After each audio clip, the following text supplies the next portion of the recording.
911 emergency. 911 received a call from Josh.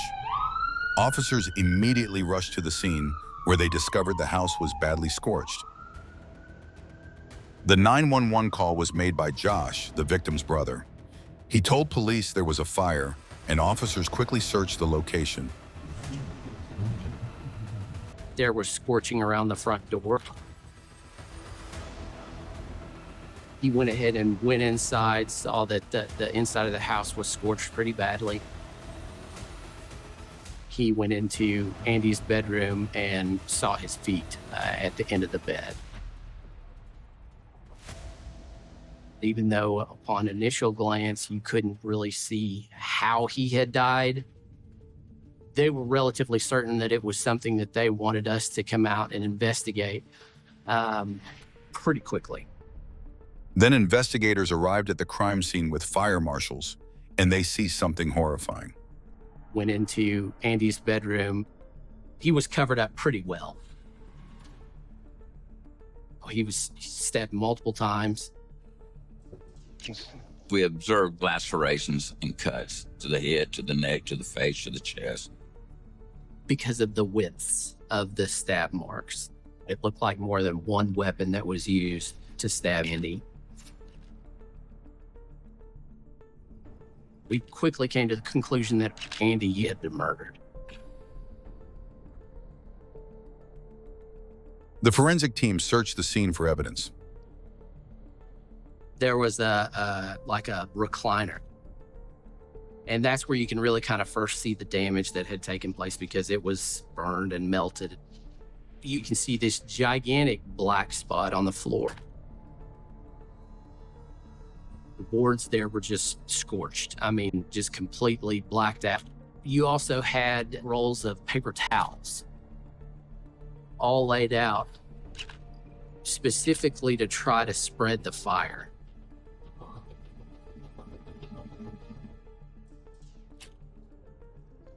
We noticed they were aerosol cans that were put onto the stove.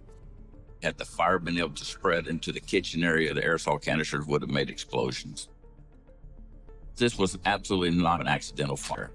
It wasn't a mishap. It wasn't a careless cook, a careless dropping of a cigarette. This was an intentionally set fire. Whoever this was didn't have to force entry. I thought this wasn't a home invasion.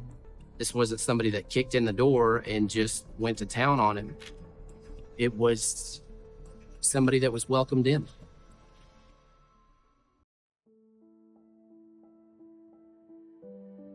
Josh then called his mom to inform her about the incident. It was really kind of surreal because it sounded like he was crying, but my son doesn't cry. He said, "Mom, Andy's dead." And I screamed. And I said, "Did he have a heart attack?" And that's when Josh told me, "No, Mom, he's been murdered."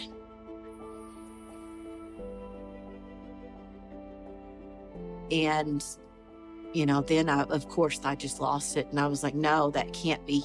That can't be. That just can't be.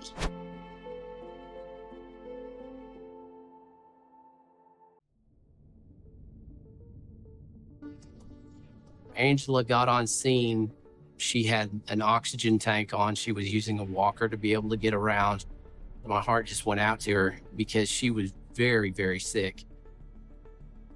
Angela told us that she had spoken with Andy the night before, around 6 or 7 at night. Then she was woken up the next morning by a phone call from Andy's boss saying that Andy hadn't arrived at 1 a.m. for work. So Andy was killed. Investigators asked Josh if anything was missing from the house. Josh was able to pick up that there was a lot of property that was missing. There was like a laptop that was missing, purses, DVDs, neck massager. And Andy's white Toyota was missing. I found out that there were a large number of firearms that were missing from the house, including a pink BB gun. Investigators searched and worked to track the missing items from the crime scene. and they soon found some important details. He was able to determine that a pink BB gun had been pawned and a neck massager had been pawned. Investigators went to a pawn shop and checked the CCTV. There they found something unusual.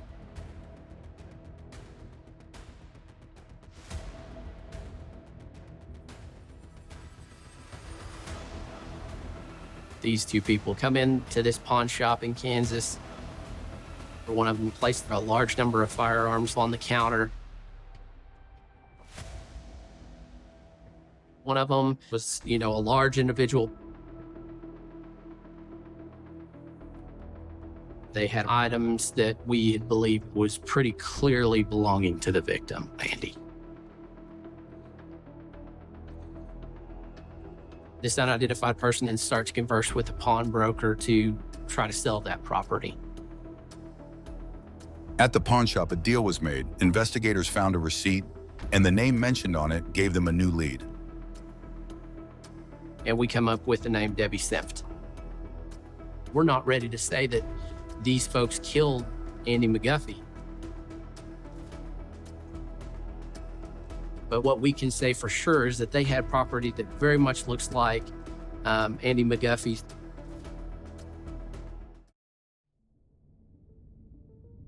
Investigators checked Andy's phone records and found a shocking link connected to the earlier evidence. So what we were able to see there is who Andy was last talking to the day before the homicide and some of the messages that were going back and forth.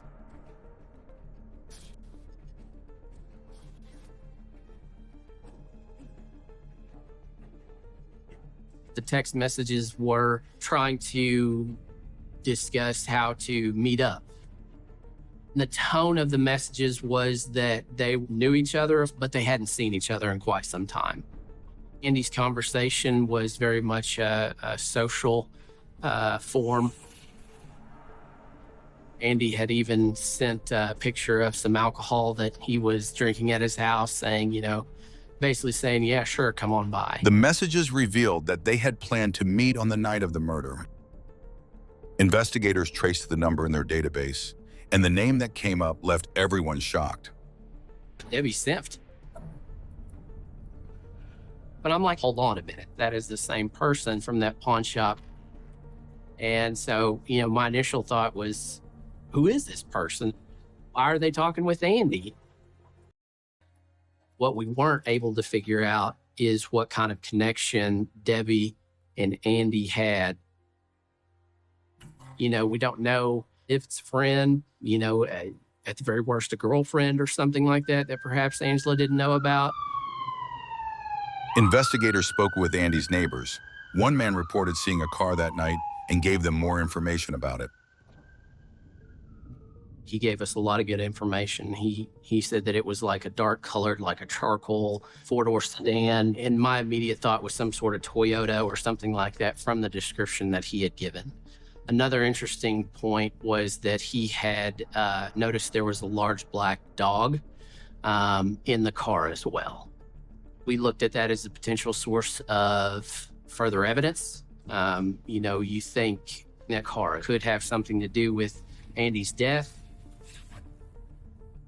Investigators discovered that the car had been rented by Debbie Senft, and from it, they gathered more details. We were able to get the plate information for the gray car, get that to our dispatch and be able to have that entered. A buddy of mine within the Oklahoma Highway Patrol, he tells me there was an accident. Officers found accident reports and video footage from that night. The footage showed a Toyota Corolla involved in the crash. The vehicle had gone off the side of the road and hit one of the blinking signs that was on the side of the road. How you doing? Where's Mom at? She was taking petrol. I was falling behind her, and then the tire blew. You were following her. I was falling behind her on the highway. Okay. And All right. the tire blew, and I didn't even have time to react. He was able to provide the Oklahoma Highway Patrol trooper with a name and date of birth. What's your last name? Listen, Spell it. M-U-S-S-E-T-T. First name? Zachary. Z-A-C-H-A-R-Y. Yeah. Come on back to my car. During that time, he called his mom to have her turn around so that she can pick up Zachary. Hello. Who am I speaking with? This Trooper Mueller with the Highway Patrol. Speaking with Debbie Phillips. Debbie who? Simmons, that's my mom. Okay, I guess I have your son here. Was he following you? Along with Debbie Semp, there was another woman, her mother. About 20 minutes after the accident, her mother arrived at the scene. Was it okay for me to get out and talk? You can get out and talk to her. Debbie arrived. The conversation between the three parties on scene in that accident, which is, the trooper, Zachary, and Debbie, none of it made any sense. Thank you so much for calling me. No, you're welcome. My brother was the one that was supposed to be driving the car, but he went off with a friend Yeah. and left us in the middle of nowhere. So Uh-oh. I was trying to get to the Petro. Okay. Imagine that. He knows that they're acting weird, they're acting sketchy. You can tell that from the trooper's demeanor. Investigators asked Debbie's mother about Zachary Muzzett, but she seemed confused. Matt actually relayed the name Mussett. I said, wait a minute, Zachary Mussett. That is Andy's nephew, who we haven't seen in 12 years. My mom kind of lost it and she goes, oh my word. Debbie Senft, that is Andy's half sister. I said, yeah, if you would have said Debbie Mussett, I would have been able to tell you right from the beginning. I did not know if she had ever gotten married and that her last name had never changed. Our two suspects in this case were actually related to the victim. And that is what is really surprising. We had figured out that they had pawned items that belonged to Andy in Kansas. We then know that Zach was in an accident in Oklahoma City around 6 o'clock in the morning, the day after Andy was killed. But what we don't know is what happened the day of the murder, and that's our job to figure out.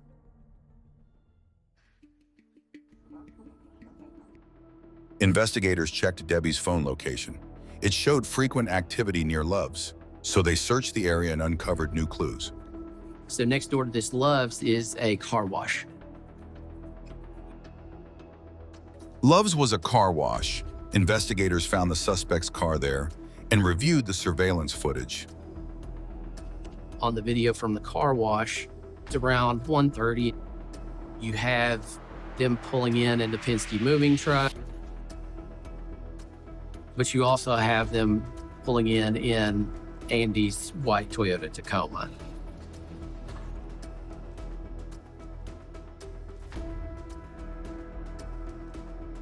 You can see them parking Andy's truck and then parking the Penske truck at the car wash.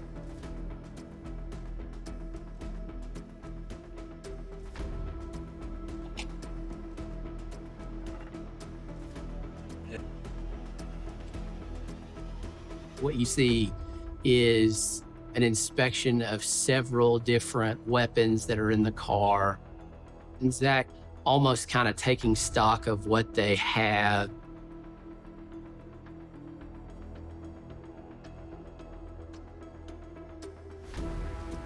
Some headlights appear towards the top of the frame.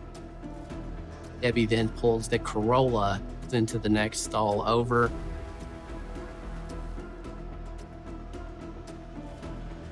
So in one bay, you have the Toyota Corolla.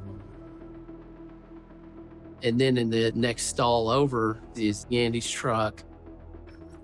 And then you have the Penske moving truck that's concealing what they're actually doing.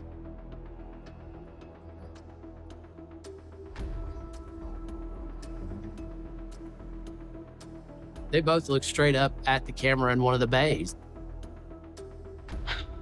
Can you believe it? But instead of stopping and moving, they just keep on doing what they're doing. Andy's truck had a camper shell on it. It was open so that they could then load property straight from the back of the truck into the Penske moving truck. They're unloading Andy's stuff and putting it in their truck, figuring out what they wanted to keep, what they didn't want to keep. Investigators saw Debbie and her sister unloading items from the car and placing them into a truck. But then they noticed something that left everyone shocked.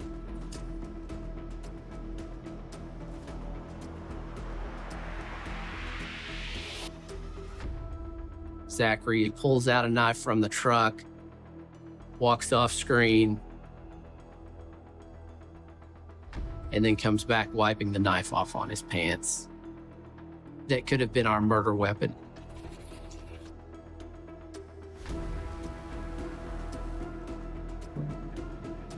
They spend 4 or 5 hours unloading property into this Penske. Once you can kind of tell they're starting to wrap up, they're about to leave, they start wiping Andy's truck down in the anticipation that somebody is going to find it. And so you can see them kind of going through in their mind everywhere that they've touched, which is like, you know, the handle on the camper shell, the door handle. You would never in 1,000 years say, well, yeah, I hope we've got a video of them driving it in and then trying to destroy evidence by wiping their fingerprints off everything. There's no way. Debbie and Zachary leave the car wash at 5:30 a.m. It's pretty clear at that point that there were no other suspects other than Debbie or Zachary. So that's when the decision was made to go ahead and type up that arrest warrant. After reviewing the surveillance footage, investigators decided to arrest them both. They tracked their phone locations and took them into custody. They confirmed pretty easily that Debbie was driving the truck, and then radioed their counterparts on the highway patrol. When the moment's right, bring them in.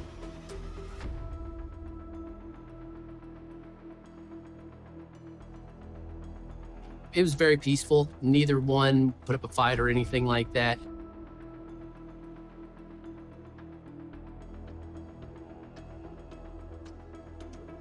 And we were able to get Debbie and Zach taken to jail. All right, let's get this thing towed. Debbie is one of the more unassuming people that I've ever arrested. But Andy was stabbed multiple times. So whenever you have somebody that was stabbed that many times in a brutal, brutal attack, you know you're dealing with a very dangerous person. So one of the biggest questions that I had was the motivation, because at that point, you know, we had no idea what they might say. Investigators searched the truck and found all the items that had been missing from Andy's house. So we found not only his ID in his wallet with his debit cards and things like that, but we found, you know, one of the guns that was reported missing that we had a serial number for. We found a wedding picture. There was a large gun case, but there was all kinds of stuff, glasses that were wrapped in dish towels. And I thought to myself, why would you steal that? Like, if it was not nailed down, they took it. After recovering the missing items, investigators interviewed the suspects. They claimed that they and their mother had recently relocated from Texas to Colorado. The first thing that I noticed about Zach is that he was wearing the exact same clothing that he was in the Kansas pawn shop video. Zachary described stopping at different churches to try to get gas money, as well as looking for handouts for food or anything else that they could possibly get from the goodwill of others. I said, well, okay, well, what were you driving? And he tells me a 4-door gray, like Toyota Corolla. So that shows you you're on the right track. The neighbors had told us there was a large black dog in the car. So I said, Chance, you had any dogs or anything like that with you? And he's like, yeah. So, you know, you have another little grain of sand that lets you know that you're on the right path. He told me that he was eating eggs and sausage at Andy's house, which was a valuable piece of information because we found plates of food that had eggs and sausage. But whenever we got to the part where Andy was murdered, he would just say he doesn't remember. So you move on past that till I show him a picture of him inside the pawn shop. Investigators showed Debbie a photo from the pawn shop and asked if it was he. He replied, "I don't know." Even when they showed her the surveillance footage, he gave the same answer. After that, investigators interviewed Debbie's mother. Debbie was certainly the leader of the two. I mean, he was her adult son. I mean, he was twice the size that she is in both height and weight, but she was definitely calling the shots. She says, yeah, well, that's my half brother. I just tried to point out what we already knew, along with some of the information that Zach had told us, to see if she would change her story. And what that ultimately ended with is her just asking for a lawyer. So the interview pretty much stopped after that. But by that point, we do believe that we've got enough information. So Lieutenant Gatlin and I charge both Zachary and Debbie with murder in the first degree and arson.